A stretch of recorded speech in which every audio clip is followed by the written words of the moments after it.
Ladies and gentlemen, let's be honest, we've all been there, stuck in a loop, replaying old conversations, romanticizing someone who's already made it clear she's not coming back. It's painful, it's raw.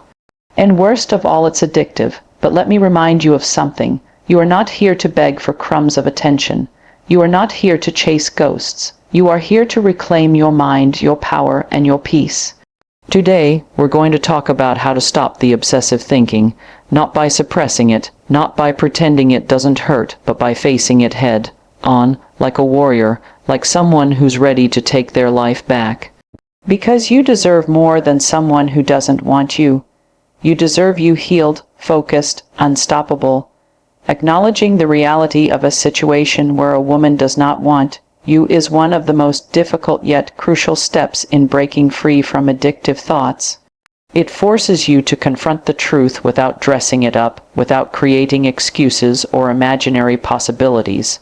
This is where the healing begins, not in denial, not in the what-ifs, but in the simple, often painful acceptance of what is.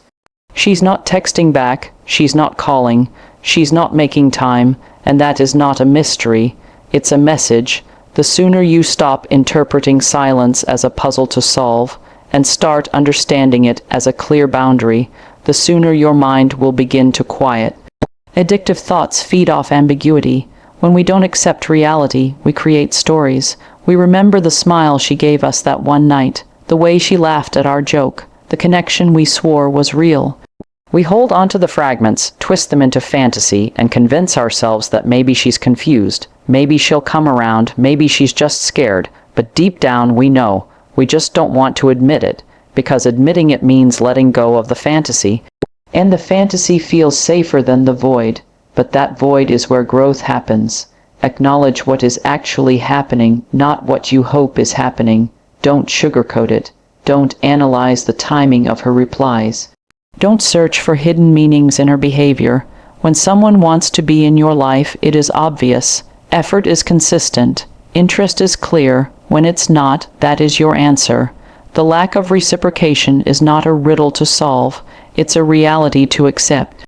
This doesn't make you weak. It makes you self-aware. It's not about blaming her, or you, or anyone. It's about stepping out of delusion and stepping into truth. Your mind might resist. It will throw up memories, moments, and feelings to challenge your new awareness. It will try to convince you to hold on just a little longer. But every time you entertain a false hope, you reopen the wound. You keep the loop running. The truth doesn't create more pain. The lie does.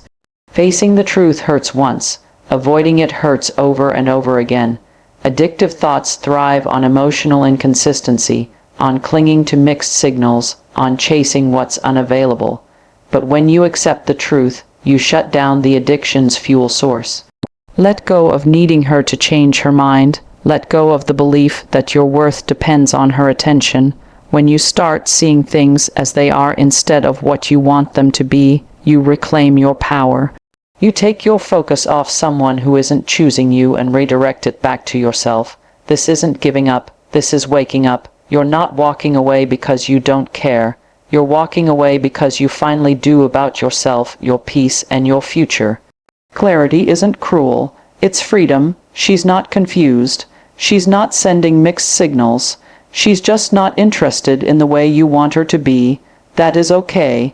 It's not a reflection of your value. It's just the mismatch of timing, intention, or attraction.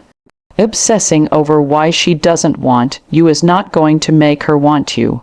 It only traps you in a cycle that delays your healing. You owe it to yourself to stop waiting for someone else to give you closure. The moment you stop asking why and start saying this is what is, everything begins to change. The fog lifts, the thoughts lose their grip, and the obsession starts to break. Detaching your self-worth from her validation is a fundamental step toward emotional freedom and mental clarity. When you're caught in obsessive thoughts about someone who doesn't want you, it's not just about missing them. It's about how their rejection makes you feel about yourself. Somewhere along the way, you start believing that if she doesn't want you, something must be wrong with you. That if she's not choosing you, then maybe you're not good enough, attractive enough, successful enough. This belief is toxic. and it quietly corrodes your confidence and sense of identity.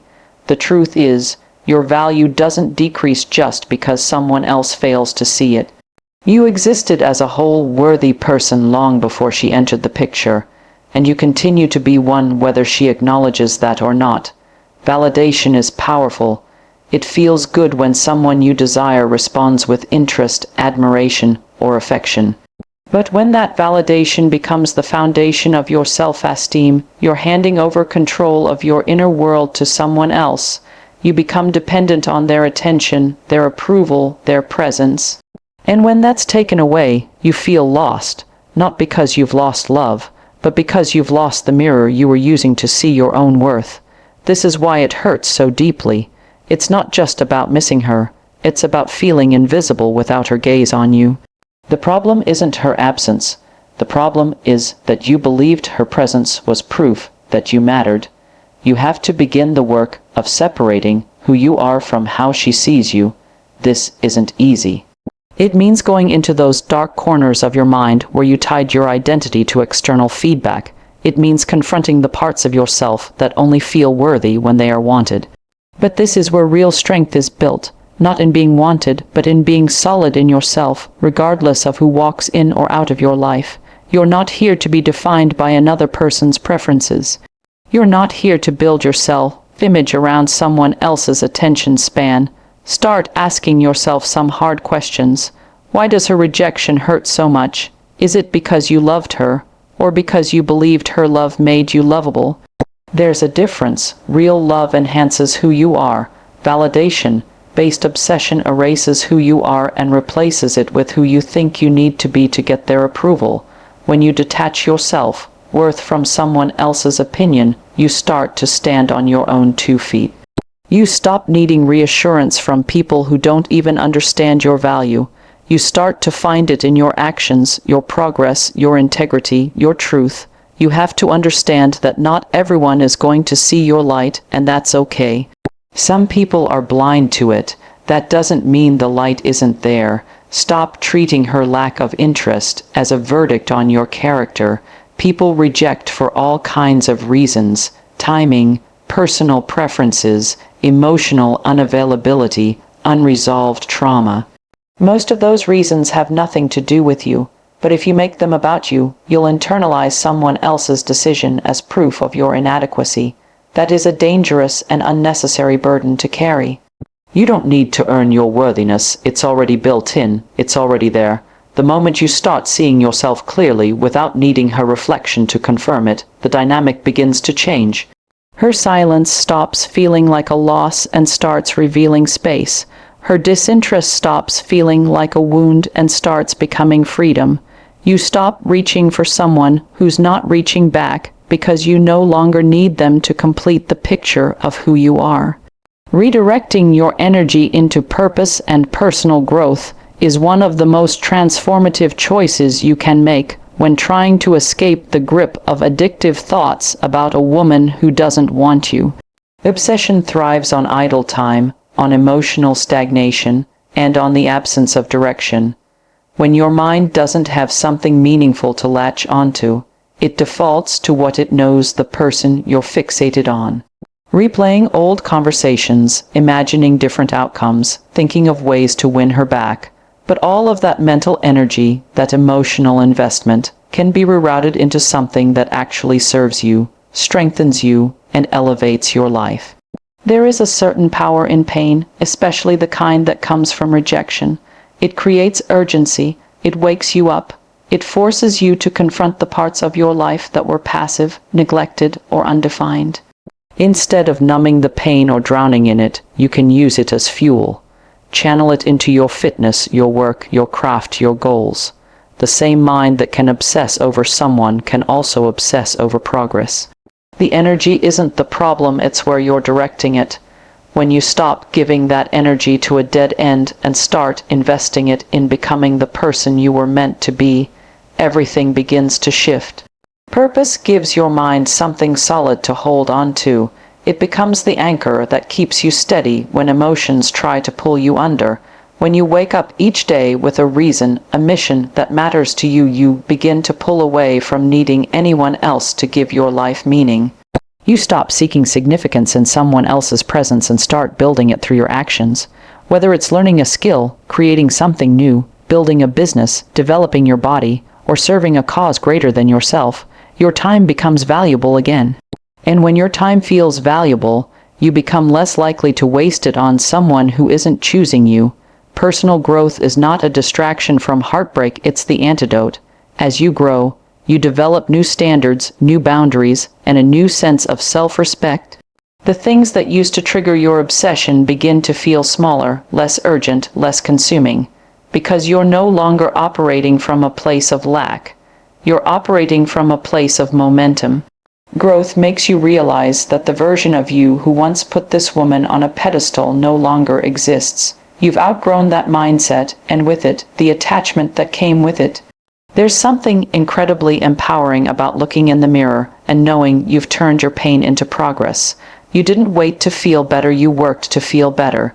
You didn't just sit in the storm, you built a roof over your head while it rained. And as that growth compounds, the emotional grip that she once had on you starts to fade, not because the memories disappear, but because they no longer have the same weight. They don't define you. They don't control your day. They're just moments from a version of you that no longer matches who you are becoming. Every time you choose discipline over distraction, purpose over obsession, and action over rumination, you rewrite your story. You prove to yourself that healing isn't passive, it's active, it's daily, and it's yours. Reclaiming your mind starts with redirecting your focus. Taking all of that love, all of that passion, all of that emotional intensity that you once gave to her, and using it to build something extraordinary, something that can't leave you, something no one can take away. Breaking the mental loop through discipline and environment control is essential if you want to truly move on from obsessive thoughts about a woman who doesn't want you. Addictive thinking doesn't just happen in your head. It's reinforced by habits, triggers, and surroundings that feed the cycle. That means healing isn't only about emotion, it's about strategy. You have to build systems that make obsession inconvenient and growth automatic. That requires structure, consistency, and a level of self-control that might feel uncomfortable at first, but ultimately becomes your new normal. The mental loop thrives on repetition. You think about her the moment you wake up. You scroll through her social media. You replay old memories while you're driving, eating, or lying in bed. Your brain becomes conditioned to find her in the silence, to fill the gaps with her image, her voice, her memory, and every time you indulge the thought, even for a second, you reinforce the habit. To break the cycle, you have to introduce resistance. You have to make it harder to slip into that thought pattern that starts with discipline. Discipline isn't about being cold or robotic. It's about making conscious choices when your emotions want to take the wheel. It's about saying no to the urge to text her, check her profile, or scroll through your old messages. Every time you choose not to engage, you weaken the emotional pathway that leads back to her. That doesn't mean the urge disappears overnight. It means you start training your mind to see those impulses not as truths to follow, but as habits to break. The more you interrupt the loop, the less power it has, but willpower alone isn't enough. You have to change the environment that keeps dragging you back into the past. If your phone is your trigger, clean it out, delete the photos, mute or unfollow her accounts, clear the digital breadcrumbs that lead you back to her. If certain places, songs, or routines remind you of her, create new associations. Go somewhere new, change your daily pattern, upgrade your environment to match the person you're becoming, not the person who's stuck. A different environment creates a different mindset, and a different mindset breaks the loop. The brain craves structure, and when you don't give it something meaningful to focus on, it defaults to the most emotionally charged memory it can find. That's why discipline needs to be tied to daily practices. Get up at the same time each day, move your body, journal your thoughts, set small goals and accomplish them, build routines that demand your attention and reward your progress. Obsession fades when you give your brain a better target, one that builds you instead of breaking you down. It's also important to understand that you're not your thoughts. Just because a memory or image of her pops into your mind doesn't mean you've failed. It's a sign your brain is still rewiring. Let the thought pass without judgment. Acknowledge it, but don't engage with it. Like a muscle you're trying to strengthen, it takes repetition and patience. Over time, you'll notice the thoughts visit less frequently. When they do, they don't sting as much. That's the reward of discipline. It doesn't remove the thoughts, it removes their control over you. Breaking the loop is not about pretending she never mattered. It's about recognizing that your life matters more. It's about respecting yourself enough to stop living in a place where you're not wanted. You owe yourself the clarity that comes with consistency, the peace that follows routine, and the confidence that grows when your choices align with your healing. The loop can't survive in an environment where you've shut off the noise, shown up for yourself, and made progress your priority.